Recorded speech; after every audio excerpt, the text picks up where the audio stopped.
She said, "If you get a DNA test, we are done," and my entire world just shattered. I am still shaking as I type this at 3 in the morning. My girlfriend Jessica just said the most devastating thing to me, and I think my whole world just collapsed. Those were her exact words when I brought up getting a paternity test for our 6-month-old daughter, Emma. The way she said it, with this cold look while bouncing Emma on her hip, made my stomach drop to the floor. I need to back up because this sounds insane, but please hear me out. I am Ethan, a 27-year-old registered nurse here in Ohio, and when Jessica and I started dating nearly 4 years ago, I was already overweight. During that first year together, I gained another 50 pounds through emotional eating, depression, and constant takeout. I was pushing 280 pounds at my heaviest, and with diabetes running in my family, I was basically a walking time bomb. Here's what I remember about Jessica during that first year. She would make these comments that I thought were supportive. "I love you exactly as you are, baby. Real men have curves too. Don't let anyone make you feel bad about your body, Ethan. I think you are absolutely perfect the way you are." Looking back now, maybe those should have been red flags. After that first year, I hit rock bottom when I couldn't fit into my scrubs and had to special order bigger uniforms. The embarrassment was crushing. So I committed to change. I started meal prepping, counting calories, hitting the gym at 5 in the morning before work, lost 50 pounds in 10 months through determination and discipline. I felt incredible, stronger, more energetic, happier, and more confident than I had ever been. That is when Jessica's attitude shifted during year 2. She began making comments that felt like pinpricks. "Don't you think you are getting obsessed with this fitness thing?" When I would come home from the gym energized, she'd roll her eyes. "There you go, talking about the gym again." When I had declined takeout, she would say, "You are becoming someone I don't recognize." "Ethan, I miss the old you." I tried explaining that I felt amazing and wanted to be healthy, especially since we were building a future together. But Jessica seemed genuinely bothered by my transformation. The real problem started when Jessica got pregnant in year 3. During her pregnancy, I lost nearly another 50 pounds. I was down to 180, feeling like I could conquer the world. My energy was through the roof, my confidence solid. That is when Jessica went from subtle disapproval to outright hostility. She started accusing me of cheating. "I know what is really going on, Ethan. You think losing weight makes you God's gift to women now?" When my female co-workers would compliment my progress, Jessica would get bitter. "I bet all those nurses just love the new you, don't they? Must be nice getting attention from other women, while your pregnant girlfriend sits at home." I kept trying to reassure her that my weight loss was about health and being a good father, not attracting other women. But she seemed convinced my transformation was a personal betrayal. After Emma was born 6 months ago, everything escalated to psychological warfare. About 4 months ago, I suggested couples therapy because I was desperate to understand what was happening. We went to see Dr. Carter, a therapist in our area, for several sessions over 6 weeks. He addressed Jessica's insecurity issues and helped us communicate better. He pointed out that Jessica's accusations weren't based on evidence and suggested my weight loss might have triggered abandonment fears. But after our 5th session, Jessica quit. "This is pointless," she said coldly. "He is just taking your side and making me look like the crazy, jealous girlfriend. I am not going back." I tried explaining that Dr. Carter hadn't taken sides, but Jessica was adamant that therapy was biased against her. That is when the suspicious behavior started 3 months ago. Jessica began disappearing for hours while claiming she was running errands. She would announce casually, "I am just going to grab groceries, be back in an hour," then be unreachable for 4, sometimes 5 hours. When I would ask what took so long, she would get defensive and give vague explanations that never added up. Traffic was terrible. I ran into my friend Sarah and we talked for hours. The grocery store was packed, but she had returned with maybe 1 small bag of groceries and no other purchases. Her sister Melissa started making worried comments around this time. "Jessica seems really stressed lately. Has she talked to you about what is bothering her? Or Emma's such a good baby. But Jessica looks exhausted. Is everything okay between you two?" I thought Melissa was just expressing normal postpartum concern. I had no idea she was seeing red flags I was missing. But here is what made my blood run cold. When I would question Jessica about these absences, she would get this defensive, almost cold expression. Not guilt or shame you would expect from someone caught in an innocent mistake, but this distant look, like she was calculating her next response. It felt like she was always one step ahead of my questions. I started tracking details like a detective. Jessica would leave at 2 claiming she needed milk, then return at 7 with just milk and elaborate stories. Her phone would be on silent during absences, completely out of character. She would come home smelling like unfamiliar perfume, or wearing lipstick she hadn't put on that morning. Once, I found a receipt from an expensive restaurant across town, the kind of upscale spot for romantic dates. When I asked about it, she got defensive and said she would met her friend Sarah there for lunch to vent about our relationship problems. But something felt off about her explanation, the way she wouldn't meet my eyes. I began thinking she was projecting. Maybe she was the one having an affair, and all these months of cheating accusations were her way of deflecting guilt and suspicion onto me. The mysterious disappearances, the calculated responses when questioned, the complete refusal to explain her whereabouts, the constant accusations despite my total faithfulness. It all seemed to point to one terrifying conclusion. So yesterday, after yet another mysterious 4-hour quick grocery run where she returned with nothing but a bag of chips and that defensive attitude, I finally said what I had been thinking for weeks. Jessica, I think we need to get a paternity test for Emma. The words hung in the air for what felt like an eternity. She went completely still, Emma still in her arms, and just stared at me with this unreadable expression. I expected denial, tears, hurt feelings, outrage, anything but what actually came out of her mouth. She looked me dead in the eye with ice-cold certainty and delivered that ultimatum. If you get a DNA test, we are done. No, how could you think that? No, I cannot believe you would doubt me after everything we have been through. No, that is insulting and hurtful. Just a straight, emotionless threat to end our entire relationship and family if I pursued the truth. I felt the floor drop out from under me. Why would you say that? If Emma's mine, what is the problem with proving it? Because, she said with that same cold stare, the fact that you even want one tells me everything I need to know about what you really think of me and our relationship. Jessica, you have been disappearing for hours with no explanation, getting defensive when I ask questions, and accusing me of cheating for months. What am I supposed to think? That is when she got this expression I had never seen before on her face. Pure contempt mixed with something else. Triumph. Think whatever you want, Ethan. But if you file for that test, don't expect me to be here when you get your precious results. I am sitting here now at 3 in the morning, Emma's baby monitor glowing beside me, and I keep replaying that conversation over and over. If Emma is mine, which I believe in my heart she is, why wouldn't Jessica want to prove it and put this to rest? Why would she rather destroy our family than take a simple test? And why did she look almost pleased when she delivered that ultimatum? I contacted a family law attorney first thing this morning. Based on Jessica's increasingly suspicious behavior and her threatening ultimatum, I am filing for a court-ordered paternity test. I need to know the truth. And frankly, her reaction has convinced me that she is hiding something significant. Jessica packed her bags this afternoon and moved in with her sister Melissa, taking Emma with her. She will not return my calls, will not respond to texts asking about Emma's feeding schedule or doctor appointments. It is like she had this escape plan ready and was just waiting for the right moment to execute it. Am I completely insane for doing this? Part of me keeps wondering if I am overreacting, if the stress of new parenthood combined with her postpartum emotions are just clouding both our judgments. But that calculated look when I questioned her whereabouts haunts me, and that ultimatum.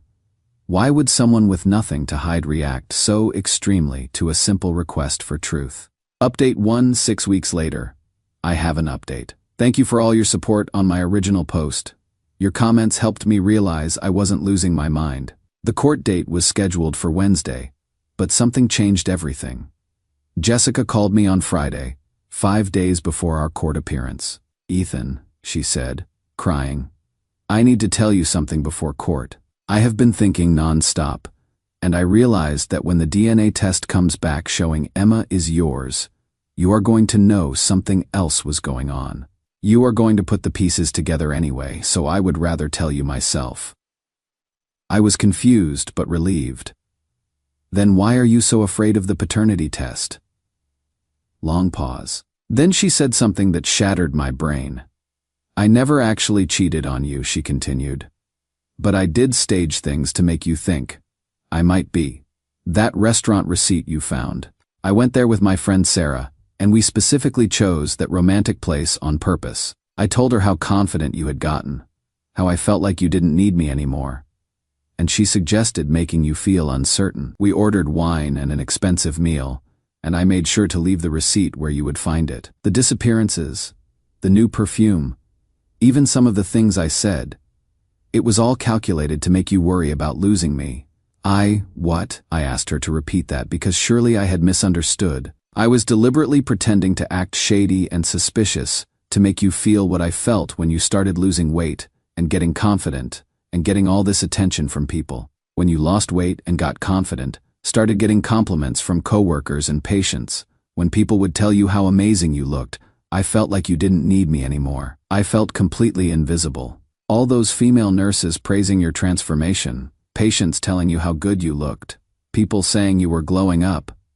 I felt like I was disappearing from your life. So I wanted you to feel that same insecurity and jealousy that was eating me up inside every single day. She had deliberately made me think she might be having an affair. The mysterious disappearances, the calculated responses when I questioned her. It was all an elaborate psychological game designed to torture me emotionally. So you deliberately tortured me for months. On purpose, I managed to ask. I didn't think you would actually demand a paternity test, she said, sobbing. I thought you would just get jealous and insecure and maybe pay more attention to me again. I thought you would need me again like you used to when you weren't so confident and independent, when I was overweight and depressed and psychologically dependent on her validation. I never meant for it to go this far. The ultimatum just came out when you mentioned the DNA test. I panicked because I knew if we did it and Emma turned out to be yours, you would realize I had been manipulating you this whole time, and you would leave me anyway. This woman had systematically destroyed my mental health, made me question my own sanity, and put me through months of psychological agony because she was jealous of my self-improvement journey. Jessica, do you understand what you just told me? Do you realize what you put me through? I know I messed up badly. But Ethan, we can work through this together. We can go back to Dr. Carter. I can make it up to you. I was just so scared of losing you when you got so different. Different, healthier, happier. Apparently these were threats to our relationship. The paternity test was still happening. I didn't trust a single word she said anymore. I felt like I was mourning two different relationships now. The one I thought I had and the one I will never have. She had been texting constantly since our conversation, alternating between apologies and saying I forced her hand by changing too much. The old Ethan would have forgiven me by now, she texted. The old Ethan understood that relationships require compromise. The old Ethan, the insecure, overweight, emotionally dependent version she could control. I am not responding anymore. My lawyer advised me to document everything but avoid direct engagement. Update 10 weeks after everything started, the paternity test results came back. Emma is 100% mine. Relief, but also confirmation that Jessica's psychological games were purely about control. Jessica showed up unannounced with Emma and the test results, acting like this scientific proof erased months of emotional abuse. See, I told you she was yours. Now can we rebuild our family and put this nightmare behind us? You admitted to months of systematic psychological manipulation because you were jealous of my health improvements. You staged fake evidence to make me think you were cheating. Why would I want to rebuild anything with you? That is when the mask came off completely. You changed when you lost weight, she said, pacing my living room. You became this confident person who didn't need me anymore, who got validation from other people. I was trying to bring back the old Ethan, the one who appreciated me and understood how good he had it. The old Ethan, the unhealthy, insecure version she could control. So your solution was to systematically destroy my mental health through psychological warfare. I was trying to remind you how much you loved me when you weren't so confident and independent. When I told her to leave, she cycled through manipulation tactics. First came threats. She would take Emma away permanently. She would tell everyone I was an abusive, controlling partner. She would make sure I never got joint custody when threats didn't work. She tried seduction and nostalgia. She talked about how incredible our relationship used to be, how we could recreate those early days when I needed her so much. Finally came emotional blackmail. "If you don't take me back, Emma will grow up in a broken home," she said with calculated certainty. Is that really what you want for her? That is when I realized something crucial about Jessica's psychology.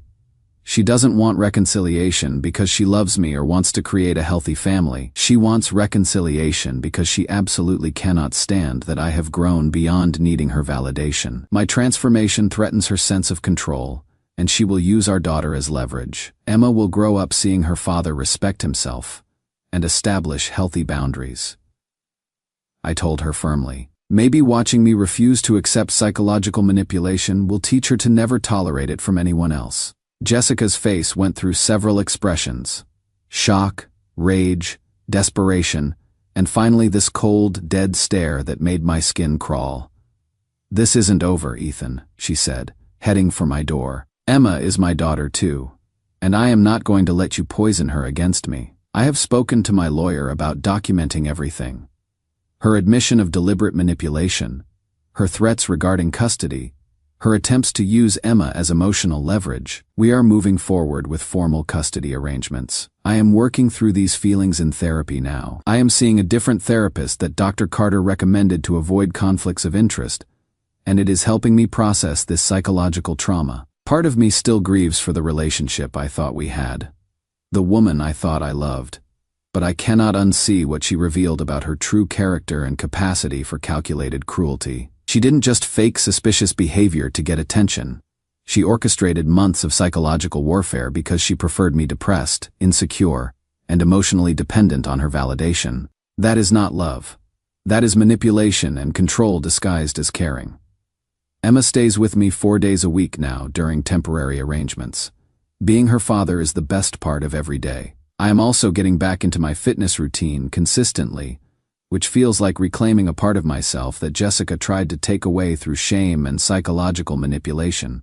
Update 3:16 weeks after this nightmare began.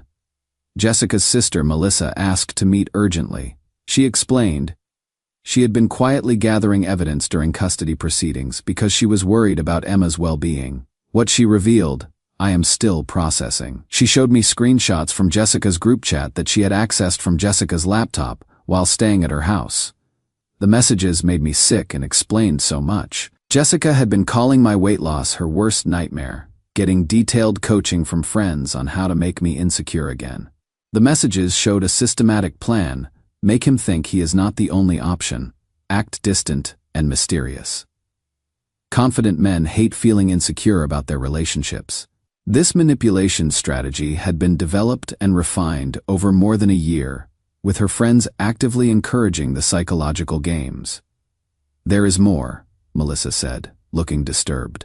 "Jessica told me she hoped the stress would make you gain weight back. She researched online about how anxiety and depression affect weight gain. She wanted you miserable enough to revert to your old coping mechanisms and become her Ethan again. She was deliberately trying to destroy my physical and mental health to serve her need for psychological dominance." Jessica had also been building a character assassination case, telling our families I was a narcissistic fitness obsessive who neglected Emma for the gym. She was documenting my workout schedule as evidence of abandoning family responsibilities, preparing to claim I was an unfit father. While I was questioning my sanity, Jessica was orchestrating a comprehensive attack on my character. Melissa showed me more messages where Jessica complained I was too confident now and didn't need her validation like I used to. "I miss when he was grateful to have me and understood how lucky he was," she had written.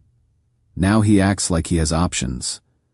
I finally understood the full scope of her psychology. Jessica's early comments about loving me as I was weren't acceptance or body positivity. They were strategic statements designed to keep me insecure, overweight, and psychologically dependent on her approval. "Why are you telling me all this?" I asked Melissa. "Because Emma deserves better than growing up around this level of calculated toxicity," she said firmly. "And because what Jessica did to you was systematic psychological abuse, even if she is convinced herself it was justified.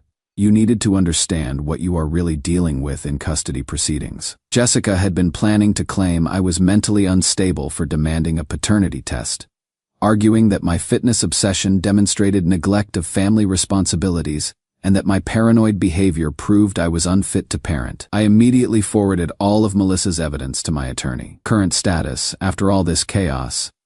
After months of court proceedings, psychological evaluations, and meetings with a court-appointed guardian for Emma, I now have primary custody 5 days a week. Jessica gets supervised visits twice weekly, while in court-mandated therapy specializing in manipulative behaviors. Her therapist confirmed she is recognizing destructive patterns, but genuine change will require years of work. The custody order is reviewed every 6 months as Jessica continues treatment. 1 year later, Emma is absolutely thriving under my care. I am currently training for my first half marathon this coming spring, surrounded by coworkers, friends, and family members who celebrate personal growth instead of resenting it. Every mile I run feels like reclaiming another piece of myself that Jessica tried to destroy through her psychological manipulation. For anyone told self-improvement is selfish. People who truly love and support you will be your biggest cheerleaders, not saboteurs. The right person will be proud of your progress, not threatened. If someone tries convincing you their manipulation was justified by your growth, that is not love, that is ownership. Girlfriend systematically faked cheating behavior for over a year to manipulate me back into being the depressed, overweight person she could control. When I demanded a paternity test, she confessed to calculated psychological abuse. I chose my daughter's well-being over a toxic relationship.